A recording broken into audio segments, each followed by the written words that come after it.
ईरानी स्पीकर बाकर कालिबॉफ ने 12 अरब डॉलर असासों के इजरा के लिए दस्तखत को हतमी शक्ल देने का दावा कर दिया। वाज़ेह किया कि मुंजमद असासों की बहाली के फ्रेमवर्क पर इत्तफाक हो गया है। लेबनान की इलाकाई सालमियत और खुद मुख्तारी की जमानत पर भी इत्तफाक किया गया है। आबनाए हुर्मुज़ का इंतजाम ईरान के पास होगा और ये ईरान के ही कवानीन के मुताबिक चलाया जाएगा।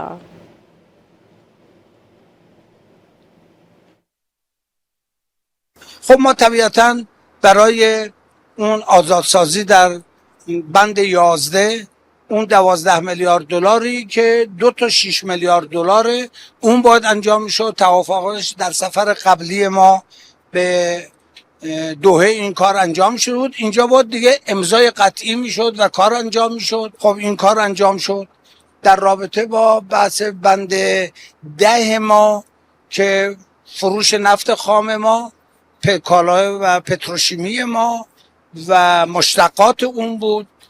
مهمتر از اون بحث‌های مالی ما بود و خب ما طبیعتاً برای اون آزادسازی در بند 11 اون 12 میلیارد دلاری که 2 تا 6 میلیارد دلاره اون باید انجام میشد. توافقش در سفر قبلی ما به دوحه این کار انجام شد. اینجا باید دیگه امضای قطعی میشد و کار انجام میشد. خب این کار انجام شد.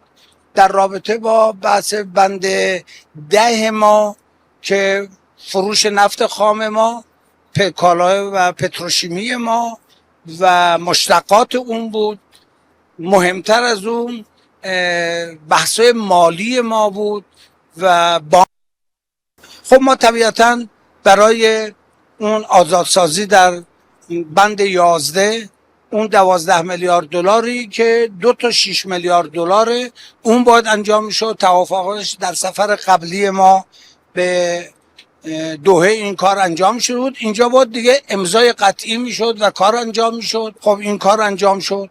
در رابطه با بحث بند 10 ما که فروش نفت خام ما، کالای و پتروشیمی ما و مشتقات اون بود.